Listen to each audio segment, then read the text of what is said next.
All right, viewers, welcome. It's a Victory Sunday. This is the Bronco Country Roundup. I'm Evan Sanford, joined by Chris Van Sickle, Carter Davis, and Chase Glorfield. And Carter, what was that you were just Don't worry saying? about it. Flippy thing. I just look up and I see like, oh, he's got a thing. Don't worry about Okay. it. He's got a weapon. If you know, you know. Well, first things first, ladies and gentlemen, thank you so much for joining us last night for the live stream. That was a lot of fun, and frankly, it went on a lot longer than I thought we would. So, if you like us doing that, just let us know in the comments and like just. I don't know. It's a ton of fun, and if you didn't see it, join us next time. It might be a little bit different next week if we do indeed do a live stream because I won't be able to make it. So you're gonna miss your favorite podcaster. I know, but Sure. I don't know how anyway, we're doing, buddy. anyways, we've got a few things to cover today. We've got some recruiting updates for you. We'll start off the podcast with some recruiting updates, but then a little bit of basketball today, a little bit of a concert tease, the San Jose State win, and then, of course, looking ahead to Wyoming and the potential playoff implications, which actually, now that I mention that, if the season were to end today, Boise State has a first round bye. No, Did you guys maybe see that? find out for the official CFP standings. Oh, that's true. I got a little ahead of myself. Raise So, your hand if you stayed up late to watch BYU lose last night. It was so worth it. yep. And Wazoo rip out my heart a little bit. Yeah. That was tough. Yeah. That's, hey, like, kudos to Bronco Mendenhall and building New Mexico. Like, who knew? All it took was a little bit of competence in the coaching staff. And, like, all of a sudden, New Mexico looks halfway decent. That quarterback's pretty good, he's a stud. I'm glad we're not playing that Devin Yeah. Dampier. I'm glad we're not playing them. Yeah. Where did they go get him from? I don't know. I don't know. I swear that's a name I heard coming out of the portal. But anyways, on to the main agenda. Recruiting. We've got 2 commits this week that we will profile, an interview, and more interviews to come. So, Chase, why don't you tell us about that big flip? Yeah, that big is the key word here. Out of Mission Viejo, California, one of the big schools in Southern California, we have edge prospect Jaden Williams, who is committed to San Diego State since June. Flipped to Boise State. It was the 13th, so 4 days ago. 6'4", 240-pound edge, and he's a monster. I was watching some of his highlights, and just a game wrecker. He was in the backfield constantly. Only offers are from Boise State, San Diego State, and Sacramento State. It's interesting because Boise State offered him on June 17th. He visited San Diego State June 21st and then committed on June 26th to San Diego State. So kudos to Danielson and Jabril Frazier and company for keeping on him and lulling him and whining and dining him and getting him to flip. That's 3 edge prospects in the recruiting class, and he's got the highest rating of them all, I think. So, and what's interesting is 24/7 Sports has him as a 3-star prospect, but he's that really high 3-star where, like, season goes on, and if they reevaluate, he could easily get a bump and become 87 right now, 80.8636 composite. So yeah, he's high 3-star. He's up there. So just wait and see if there's any kind of shake up to the rankings. Moving on though, Chris, you've got another commit to profile for us. Who you got? Yeah, it's a 6'5", 192-pound wide receiver out of All Saints Episcopal High School in Fort Worth, Quamonte Williams, a name that I hadn't heard a lot of. I knew we had offered, but hadn't, didn't know it was coming. And he committed. He is a big target, 6'5", like I said, and. I have to give Chase some credit here before the show we were talking, and I think Eric McAllister is a great comparison for his skill set. High points the ball really well, but also shows a lot of speed. His legs are freakishly long. He's going to be a long strider that can can beat you deep as well. So excited about him. He had some other offers as well, Air Force, Navy, Ohio. But he picked Boise State, and I think we're all pretty excited. He also is an 87 rating, which is very recent. I believe not even a week ago he wasn't rated, and so they finally did their evaluation and gave him an 87 rating. So yeah, he went from not ranked at all, no evaluation, to a very high 3-star.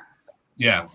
That's what usually happens with Boise State recruits, is that they go from nothing to like 85s all of a sudden. It's so weird. It's the famous stamp of approval. If Boise State offers them a scholarship, oh, they must be good. They must be. Let's just throw an 85 at them. We'll figure it out later. I think Missouri just sits and waits for us to offer and then goes and looks. Honest, I bet they have our commits just starred, bookmarked, to be like, let's see what they got going on now. Coach Drink. Oh, man. Which, would that, so at 6'5", would that make him the tallest wide receiver in the room? Prince Strawn's pushing that, I would say. 6'5". I don't know. What do y'all think? He is 6'5", according to the official Boise State roster. Yeah. So Prince Strawn. 6'3". We're going to have to use him more in the red zone for some fades, but doesn't seem to be cards for the offense. We're going to have them stand next to each other. Yep. All right, Chris, staying with you. We've got more recruiting news. You had a big interview and more interviews to come. If you want to shamelessly plug that. I do want to shamelessly plug that. Yes, Kevin, the boss behind the scenes, has given me permission to start interviewing commits. Boise State commits. So we're going to start doing some video interviews with them. We started out with Josiah Alanese, a safety out of Vancouver, Washington. Just a super great kid. Was nice enough to join me. That interview is up on Bronco Country currently on the 247 Sports page for Corral members only. And then later this week, Kevin has given me permission to go ahead and make it public on the YouTube channel as well. So I always suggest go become a member of the Corral. You get a lot of great information. It's well worth it. Most of the time, who the commit is before it even becomes public, or once it does become public, you usually know who it is already. But had a great interview with Josiah. He's a really talented safety, but we kind of talked about some of his positional versatility. He's being told by some of the coaches that safety might not be his long-term position. He might move somewhere else. So I hope you go check that out. He's a great kid, and I appreciate him joining me. And we'll have some more interviews coming up down the line. And as Chris said, they'll be posted to the Corral, and then after a couple days, they will be made available to everyone. Yes. Real quick, I did just today get confirmation from one of the players I love his name the most, Carter Kuchenbuck, did let me know he wants to do an interview. So we're going to set that up, and hopefully you'll be seeing that within the next week or so. And just as a little extra added plug, Black Friday is coming up. So, get a discount on your Corral membership. Oh, yep. Yep. It's worth it. It's worth it. It's absolutely worth it. I've been a Corral member since 2008 or so. I don't know. Long time. It's how all four of us met. So yeah. Yep. You could join a really fun community. Anyways, moving on, though, to Extra Mile Arena. There was a big game today, and Chris I'm just staying with you all day, Chris, because you were there in person to see the basketball team get a huge win against an Elite Eight team from last year's tournament. Absolutely. Yeah, they didn't start out real hot against the Clemson Tigers. Fell down 7-0 to begin the game, but they fought back. Tyson Degenhart had a huge game. He ended up with 20 points, 11 rebounds. But, Andrew Meadow is probably the most improved player on the team, and it's not even all that close. He ended up with 18 points and a couple huge threes. And then one guy I kind of want to point out, didn't have as far as statistics, have a huge game, but I was really impressed with him. A true freshman, Julian Bowie. He's an Idaho prospect. He's playing beyond his years. He's not playing at all like a true freshman. Is the backup point guard to Alvaro Cardenas, and is seeing some of the most minutes off the bench. So Julian Bowie, great game. It was a great game. They ended up winning 84-71. We pulled the box score. It was impressive. This was the kind of win that they didn't have last season going into the NCAA tournament selection. A really quality out of conference victory. Clemson's a really good team. They're going to go back to the ACC and they're going to beat up some darn good teams there. So let's all become Clemson fans for the rest of the season. Keep this a quad one win, and go Broncos. Great environment also for 11:30 tip off. I was about to ask.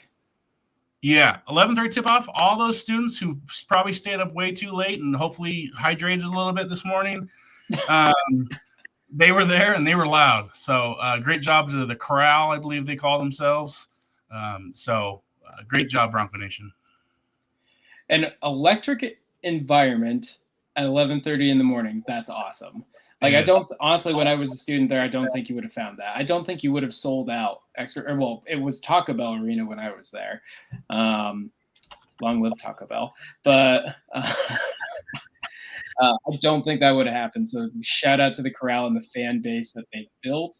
That's freaking awesome. Which, speaking of Extra Mile Arena, they announced that there's going to be a concert. And the concert is going to be announced. What was it? It's going to be announced on Tuesday?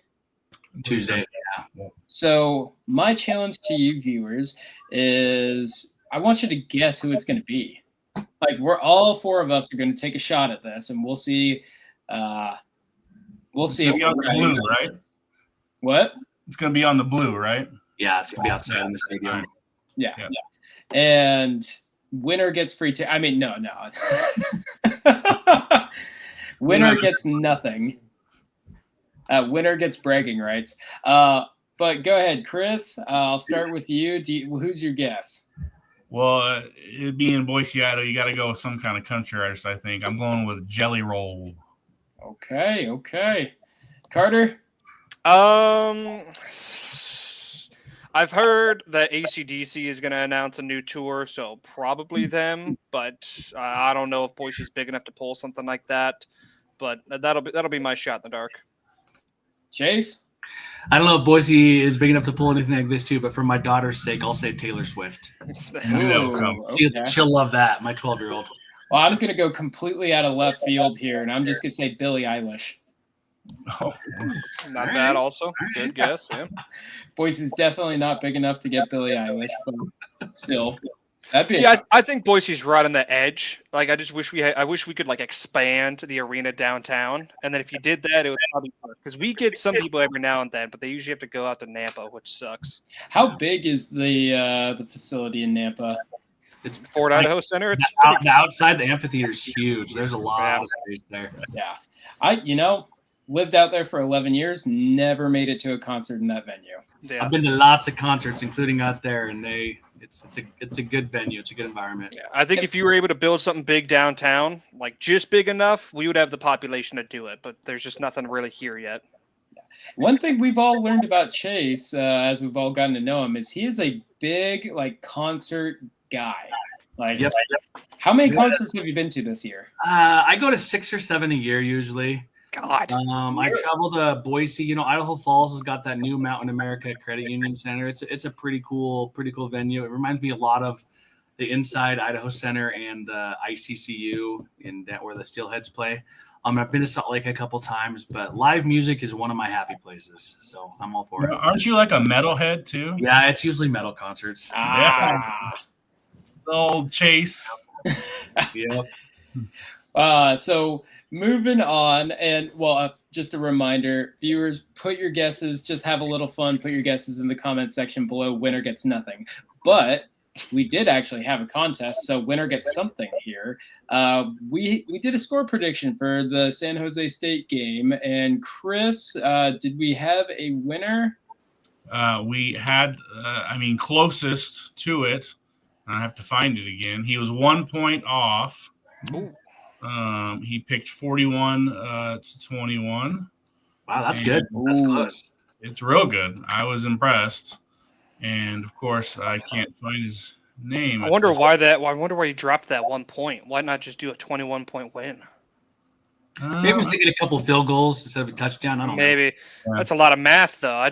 If I'm lazy enough, I'd just go 42-21 and just throw it in. I'm not sitting there trying to add up field goals. Yeah, I want the rationale. Because I finally found it. Kendrick Melville. Kendrick, I'm going to go and reach out to you. We'll give you a selection of a couple cards, and I'll get it to you. Kendrick Melville, 5804 is his username. So, way to go, Kendrick! Excellent. Congrats, sir. You better frame the card that you get. Just saying. All right, moving on. I think that's all the fun stuff. So now we get down to business. This is why you listen to the Bronco Country Roundup, because you get to hear all four of us discuss serious, hard-hitting, factual topics, like the good, bad, ugly of the San Jose State game, and us for kind of not really journalists giving our game balls out.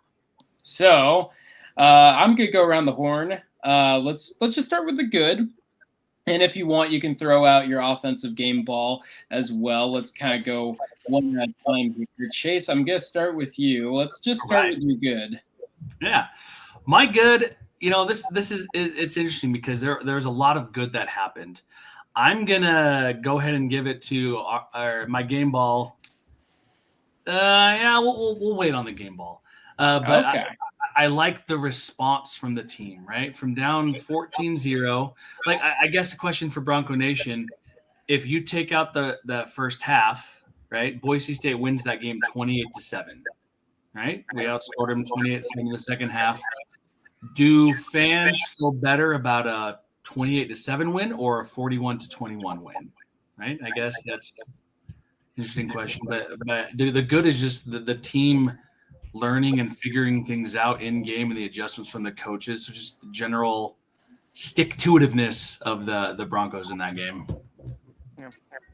Yeah, and I guess I'll save my positive for the end. So I'll skip over to Carter. What's your good?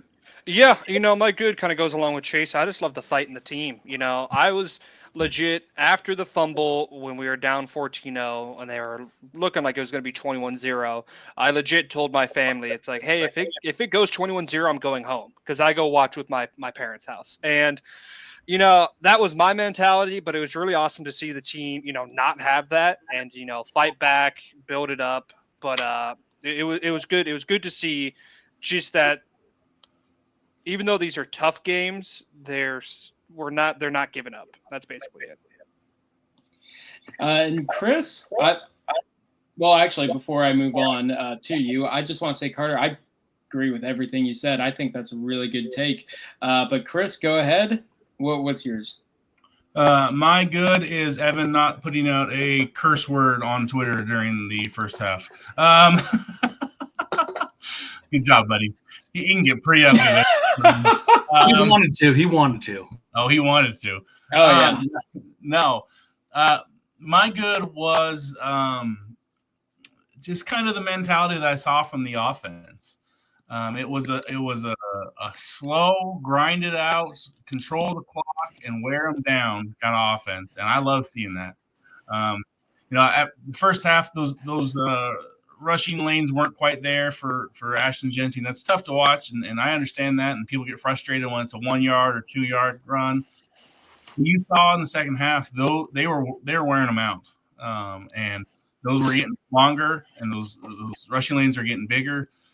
And I just like that in the team. I like seeing that mentality, just to physically dominate your opponent. I like seeing that.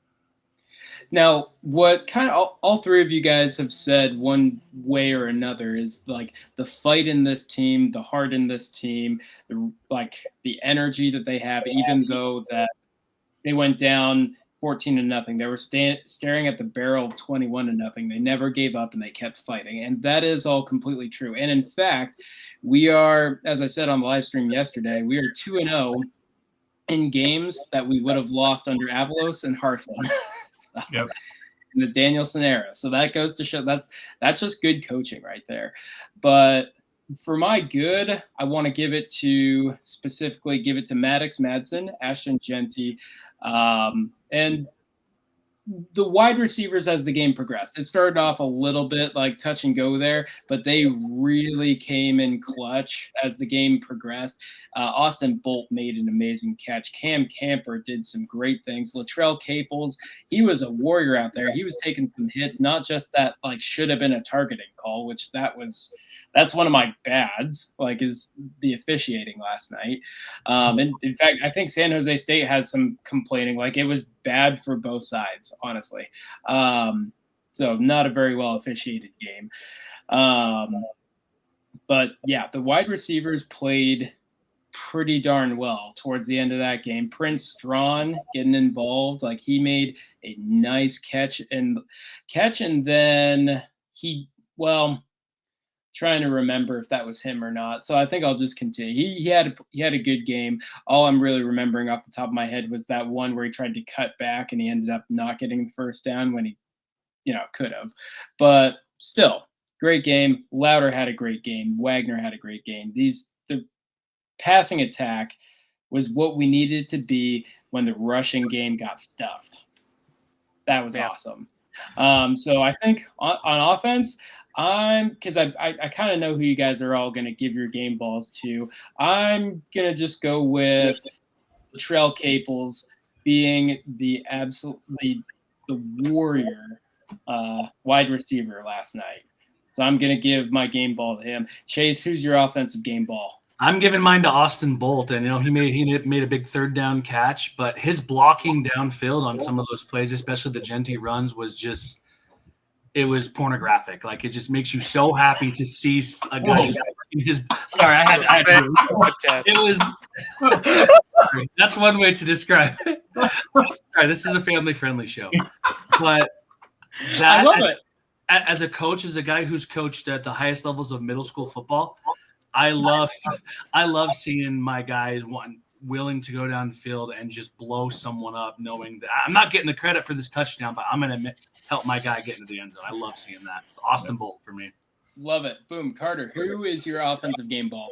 I actually have co-game balls to Cam Camper and Latrell Caples. Camper finished with 6 receptions for 92 yards. Caples had 6 for 75. I mean, 12 receptions for almost 200 yards. I mean, that's more than what you can ask for your receivers. This is also a bit of a 180 for you. You were like kind of harping on the wide receivers last night. I mean, yeah, I kind of was, but I think they really had a good game, got good separation, had some good moves in the open field, and I think those two led the way. I mean, obviously Austin Bolt had some catches, Chase Penry had a catch, Matt Lauder. I mean, they're all great, but those two really, when you get 12 receptions, almost 200 yards from your top guys, like that's more than you should ask for. So I thought both of them just played great. Well, Chris helped us out here because we all ended up being on the same page. And viewers, sometimes we like to kind of go over like, okay, who's your game ball? We kind of like to play. We didn't plan this one, and we're all kind of on the same page, weirdly enough. Chris, help us out. Who's your offensive game ball? Cam Camper. Well, I kind of call an audible right now because nobody said it. I thought one of y'all would say it, but Maddox Madsen. I thought someone was going to say Madsen, so I went I was just trying to go against the grain. Just trying to go against the grain. I mean, honestly, I don't want to. No, I'll save it for after Chris talks. Oh boy! All right, well, get some Maddox Madsen love before he gets some hate here in a second. No, Maddox. I thought Genty did not start out all that hot. Maddox ended up 22 for 30 with 286 yards and a touchdown. But it wasn't just that; it's some of the gritty plays he made with his legs. That touchdown. I hear all the time, when we need it, is Maddox Madsen going to be able to win us a game? Well, if Maddox Madsen doesn't play to that level last night, there's not a chance we win that game. I know Ashton Genty's amazing and all that, and I get that, But I love what Max Matson does. What he brings to this team, his toughness, his grit, and just overall his leadership on the team. So Max Matson, I'll go with that.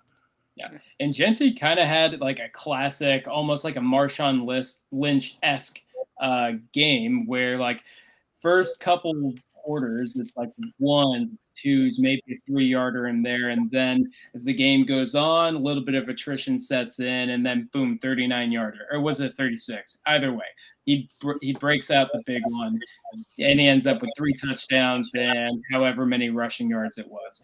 That like he ends up with a freaking good game. But it really he did a lot of his damage in the second half, in the end of the third quarter, in the fourth quarter. Like when those body blows added up, we needed Maddox to really run the offense for 3 full quarters, and he did. Yeah. He did a great job. But Carter, I think I cut you off. You were gonna say something? Oh, no, I was just going to say, Maddox had a good game, but I just don't think it was to the point of deserving the game ball. Like, because, game ball game is like the San Diego State game. But I think Maddox opened up a little rusty, too. He had an overthrown pass to Louder, overthrown pass to Austin Bolt. And I'm not saying he had a bad game. He had a great game. I just don't think it was to the level of, game ball. So that's why maybe that's where the confusion was. I think Maddox did a great job, running the offense as he should have. I just thought when Camper and Caples got the ball in their hands, they made bigger plays than maybe what Maddox was doing. So I wasn't trying to, bring down Maddox at all, but I think that's why maybe nobody picked him, is that he didn't have like a San Diego State game where he was just throwing the ball everywhere. But that ball doesn't get in their hands without him. Yeah. I mean, that's true, but I'm going to side with Carter on this, actually, because Maddox played a great game, but he didn't elevate to the level of San Diego State. He did what I don't want to say what was expected of him. He made some mistakes and he made some key plays, but it wasn't like this next level kind of performance like he had at San Diego. So I'll agree with that. Yeah, I'm not trying to break him down. He had a great game, but there were some moments that, good versus amazing. Yeah. And there were some underthrows, some overthrows, and that's why he doesn't get a game ball, for me at least. I thought good manager, but it could have been better. There could have been a few more passes that made that game a little easier. I will say, and I don't want to go too long on this. I really liked I think San Jose State had like 19 interceptions on the season. They had a ton coming in. Yeah. Not a single interception from Matson. So, again, Carter, game manager, right? He's a game manager.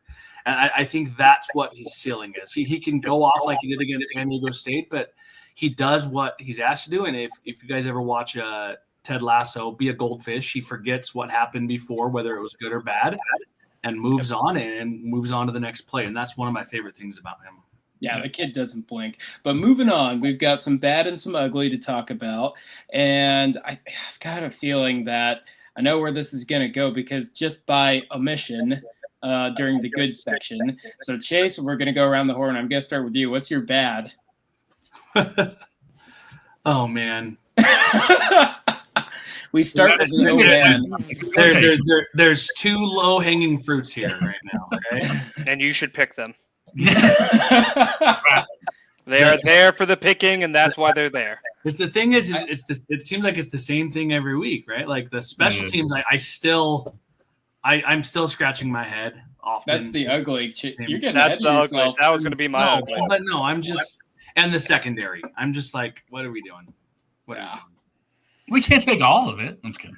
I won't say anything else. I mean, that's all. That's what I have to say. I'm just like. So, you guys missed a good halftime rant. So at halftime during the game, Chris and I got together here on StreamYard just to vent, and we went on a nice rant about how Boise State is almost exclusively in man coverage. They don't mix it up and they don't go zone hardly ever.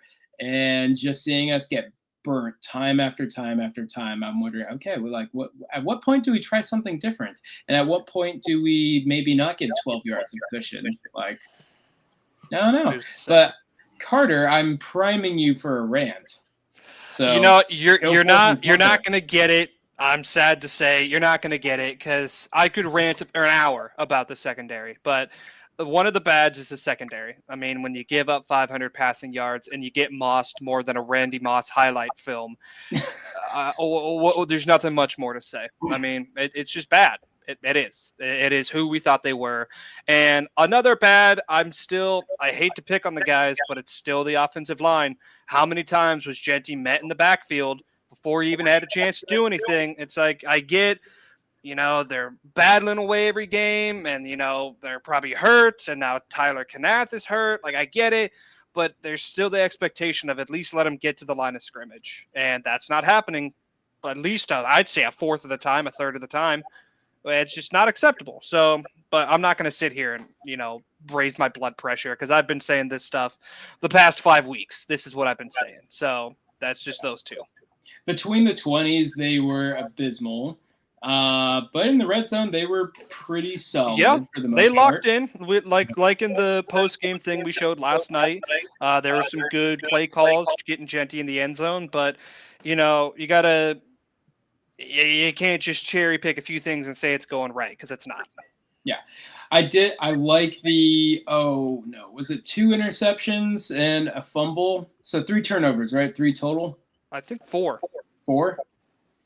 Because there's 2 fumbles, 1 on the pitch, 1 on him running. There was the pick by Benefield on the underthrow, and then there was the pick. 2 interceptions, 2 fumble recoveries, according to the official box score. Okay, so that I forgot about the Banks pick 6. Pick 6. Which, by the way, going back to Chase real quick. Sorry, Chris. Defensive game ball, go. Yeah, it's going to Banks.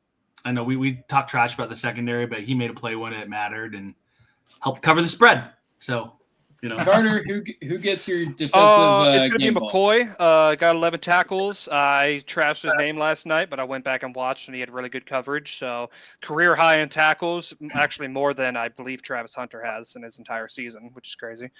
But just that guy balled out.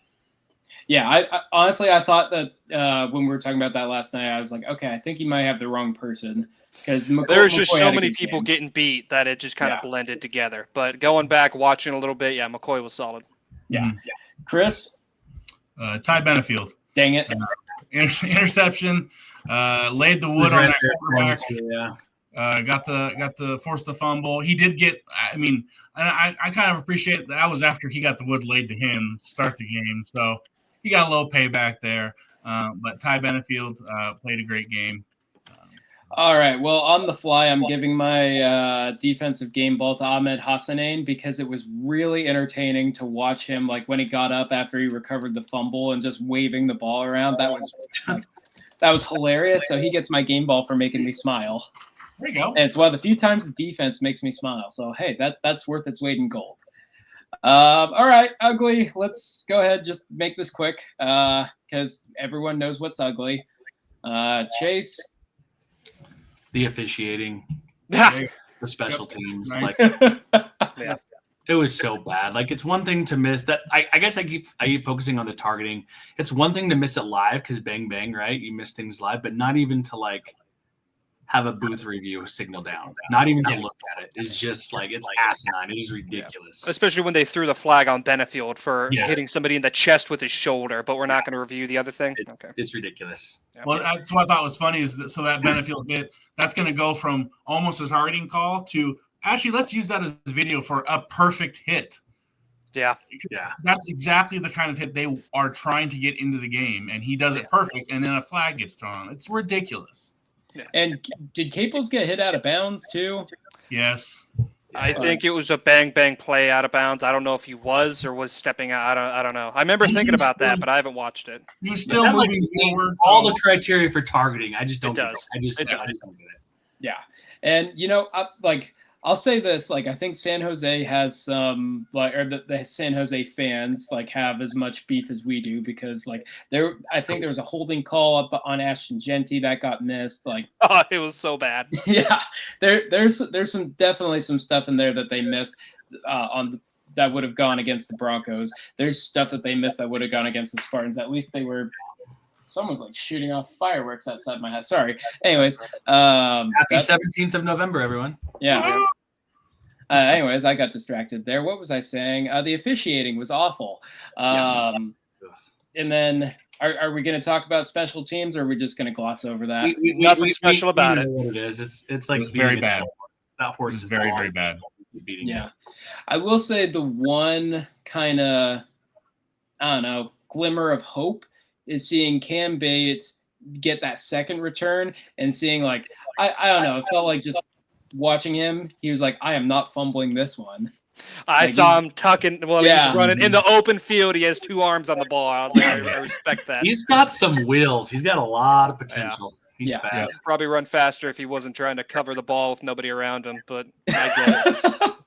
So I think that's my one bright spot. I'll give my special teams game ball to Cam Bates for like just coming back and like taking that second carry out and not letting a mistake like beat him and like, you know, making the adjustment. And then how many yards did he get on that return? That was a pretty good return. That was a good return, though. I don't know. But Yeah. I think y'all might be thinking of Dylan Riley. No, that was Cam it was Bates. Dylan Riley. It was. Sorry, guys. No. It was Dylan Riley. It was. Cam Bates fumbled, and I don't think I've been sitting out here going, maybe I missed something. No, that was Dylan Riley, y'all. Yeah, it was. I just went on a whole redemption arc. So It was Dylan no Riley- redemption for Cam Hey, Bates. hold on. Dylan Riley had 1 return for 37 yards. Cam Bates had 1 for 33 yards. So they both had solid returns. in the game. Okay. So Okay, there you go. maybe But somewhere in there. because I remember, are you sure that wasn't the one he fumbled on, though? Because sure it he is. did break away, but then he fumbled, and they got it around the 30-something yard line. Yeah. Maybe. Oh. I think that his 1 return was the one he fumbled on. So he got to the 33, but then like dropped it. Hey, let's change the subject. How about that fake field goal attempt? Oh. Dalmas should not be running the ball. No. Why you got to do that to me, Chase? That was just awful. Okay, That was so let's bad. move on. Like the decision, like the play call, the design, the execution. It was bad. Just to the boundary. yeah. He's just not. He's not a speedster. I don't know. Jonah Dalmas, Dad Bod, what are we doing here?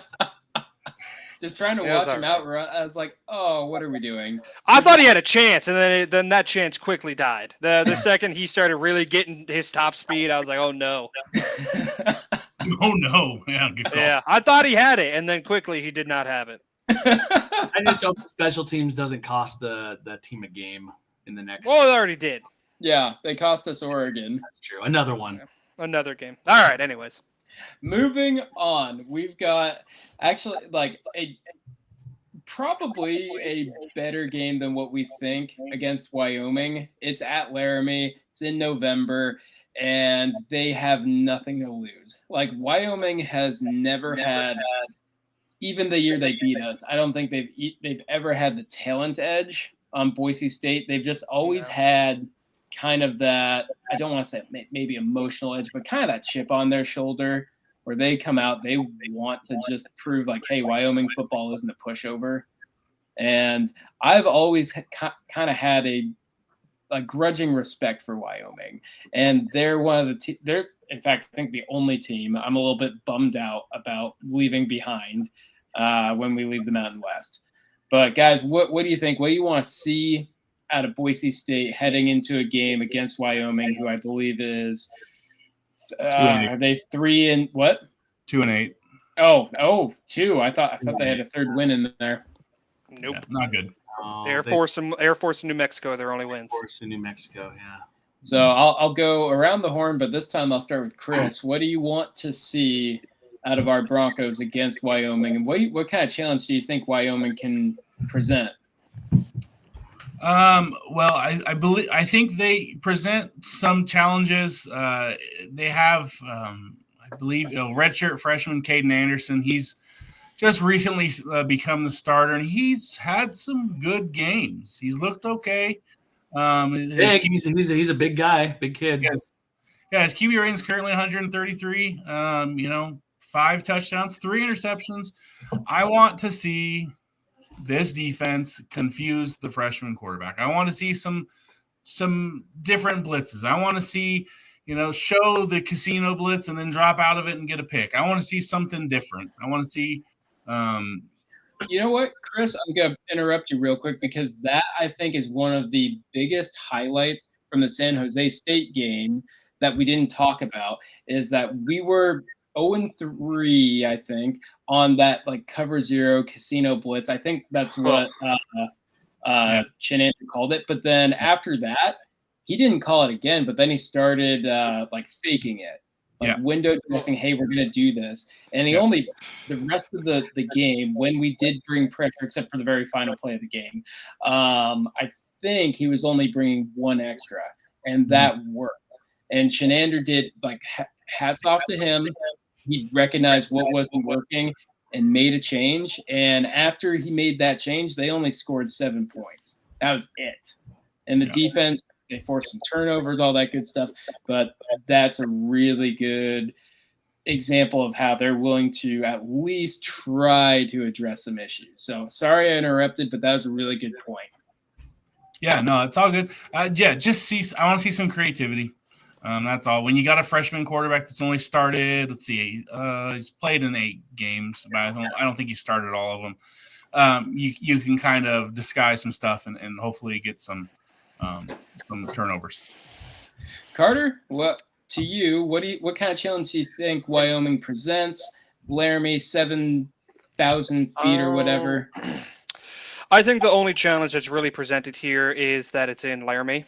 I mean, I've said this the past 2 weeks, but I mean, with Nevada, it was it was an emotional rivalry game. With San Jose, they had an obvious strength over us. I mean, looking at Wyoming, the only thing that I'm impressed by is their third down percentage number. They're 5th in the country on getting teams stopped on third down. But I think that's because their defense is so bad that usually teams aren't in third down situations. I mean, their rush defense is 116th. Their 4th down percentage on stopping teams is 96th. Passing yards allowed is 81st. Their total defense is 115th. Like, what I want from this game is dominance. I'm tired of dealing with these teams that we should be blowing out, and people are trashing us because we're barely beating them. And with the offense, their total offense is 117th. Their rushing offense is 91, and passing offense is 108. The offense is just as dead as the defense. I don't want somehow our defense to give up garbage plays. I don't want Wyoming to make this seem closer than it should be. I'm tired of that. I'm tired of being happy that Danielson has this team with heart and grit, and we're able to grind out games. This should be a game that Genty doesn't play the second half of. And if he does, I'm really going to start questioning why this team has gone off a cliff. Because it hasn't, but these past 5 games does not invoke confidence for going to the playoffs. And if we want to be taken seriously, we have to blow out teams like Wyoming. So I want dominance. I don't want, moral victories. I want a blowout victory. Okay. I love it. Chase, round us off here. Yeah. So first of all, the Boise State Alumni Association is hosting a watch party at a restaurant here in Twin Falls. And so my wife and I are registered to go. It's going to be a lot of fun. It's this restaurant called The Anchor here. Got really good food. So hopefully we'll see what other Twin Falls alumni are there. I'm looking forward to that on Saturday. Well, I take it you won't be at a live stream either then. No, probably not. I'll be at the Anchor. So viewers, to your great disappointment, your 2 favorite podcasters will not be a part of the live stream. It might just be me, Chris, talking to each other. How late we get out of there, I may be able to hop on late. We'll see. But from the Broncos, Boise State's favored by 21.5 points, right? And generally speaking, against Wyoming, and especially in Laramie, they try to drag the game. They try to drag you into a rock fight, a slug it out, grind fest, right?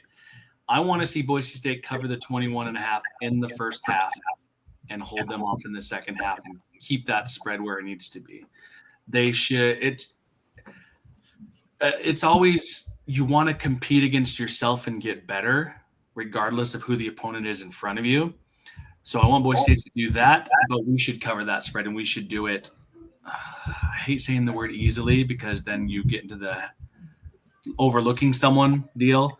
But Boise State should cover the spread and should get that job done in Laramie with relative simplicity, I guess I should say. I love it. I think the one thing I'll add is I want to see the offensive line kind of return to former glory, I guess.